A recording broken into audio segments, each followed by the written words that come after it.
سورہ نمل قرآن مجید کی ایک مکی صورت ہے۔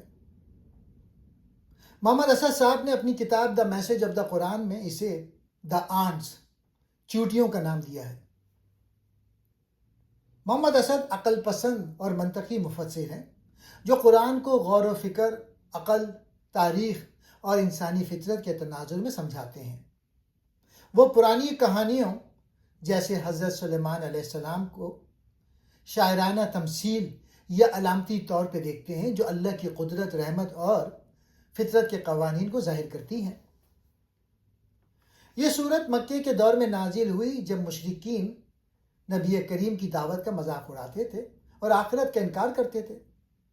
صورت میں 4 انبیاء کی کہانیاں بیان کی گئی ہیں تاکہ مشرکین کو بتایا جائے کہ اللہ کی سنت یعنی طریقہ ایک جیسا ہی ہے۔ پیغمبروں کی مخالفت ہوتی ہے مگر حق غالب آتا ہے۔ مرکزی پیغام: اللہ کی کتاب یعنی قرآن واضح رہنمائی ہے مگر صرف خدا سے ڈرنے والوں کو فائدہ پہنچاتی ہے۔ اللہ کی قدرت ہر چیز پر حاوی ہے، چھوٹی چیوٹی سے لے کر بڑے بادشاہت تک۔ شکر گزاری، عقل اور رحم کی اہمیت جیسے سلیمان علیہ السلام کی دعا۔ شرک اور تکبر کی مذمت جیسے فرعون، قوم سمود اور قوم لوط کا انجام۔ اللہ مردہ زمین کو زندہ کرتا ہے، دعا قبول کرتا ہے اور سب کچھ جانتا ہے۔ قیامت میں سب لوٹائے جائیں گے۔ پہلا نقطہ: علم اور قدرت، حضرت سلیمان علیہ السلام کا قصہ۔ محمد اسد کے نزدیک حضرت سلیمان علیہ السلام کا قصہ محض معجزات کا مجموعہ نہیں بلکہ یہ دکھاتا ہے کہ علم انسان کو کیسی بلندیوں پر لے جا سکتا ہے۔ پرندوں اور چیونٹیوں کی زبان۔ اسد صاحب اس کی تشریح کرتے ہوئے کہتے ہیں کہ اللہ نے سلیمان علیہ السلام کو فطرت کے قوانین پر ایسی دسترس دی تھی جو دوسروں کے پاس نہیں تھی۔ چیونٹیوں کی وادی کا ذکر اس بات کی طرف اشارہ ہے کہ ایک عظیم بادشاہ کو ایک چھوٹے سے چھوٹے گروہ کے حقوق کا بھی خیال رکھنا چاہیے۔ ہدہد۔ اسد کے مطابق ہدہد ایک ایسا پیغام رسا تھا جو سلیمان علیہ السلام کی سلطنت کے سیاسی اور جغرافیائی پھیلاؤ میں مددگار تھا۔ دوسرا نقطہ: ملکہ سبا، عقل، حکمت اور حقیقت پسندی۔ ملکہ سبا کا کردار صورت میں بہت اہم ہے۔ وہ جذبات سے نہیں عقل سے فیصلہ کرتی، سلیمان کی دعوت کو کھلے دل سے سنتی ہیں اور حق کو پہچان کے تسلیم کر لیتی ہیں۔ محمد اسد کے مطابق یہ واقعہ بتاتا ہے کہ سچائی کے سامنے جھکنا کمزوری نہیں، دانائی ہے۔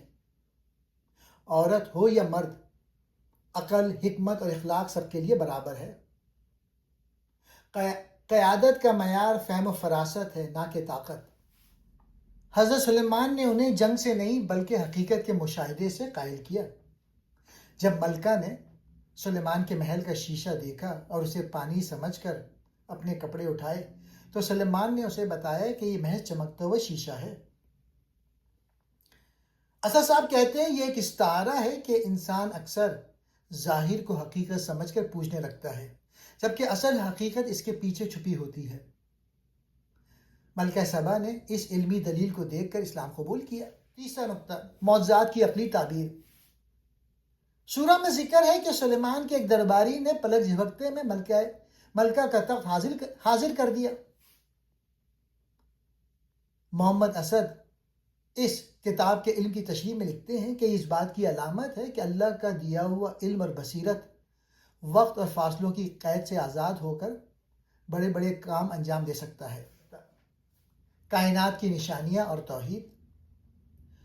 سورہ کے آخری حصے میں اللہ کی نشانیوں کا ذکر ہے، بارش کا برسنا، درختوں کا اگنا اور پہاڑوں کا اپنی جگہ جمے رہنا۔ محمد اسد کا نقطہ یہ ہے کہ یہ سب اتفاق نہیں ہے۔ وہ کہتے ہیں کہ کائنات میں ایک عظیم توازن یعنی کاسمک بیلنس ہے جو ایک ہی خالق کی طرف اشارہ کرتا ہے۔ پانچواں نقطہ: قیامت اور زمین کا جانور۔ آیت 82 میں ایک عجیب و غریب جانور کے نکلنے کا ذکر ہے۔ محمد اسد اس کی تشریح میں لکھتے ہیں کہ یہ جانور دراصل مادہ پرستی یعنی مٹیریلزم کی وہ آخری حد ہو سکتی ہے جہاں انسان اپنی روحانیت کھو کر صرف حیوانی سطح پر رہ جائے گا، اور یہی معاشروں کی تباہی کا نشان ہوگا۔ سورہ کا خلاصہ محمد اسد کے مطابق یہ سورہ ہمیں سکھاتی ہے کہ ایمان اور عقل ایک دوسرے کے دشمن نہیں بلکہ ساتھی ہیں۔ سچا اقتدار وہی ہے جو انصاف اور علم پر مبنی ہو، جیسے سلیمان علیہ السلام کا۔ اور تیسرا، انسان کو ظاہری چمک دمک جیسے ملکہ سبا کا دھوکہ کے بجائے حقیقت مطلق اللہ کی تلاش کرنی چاہیے۔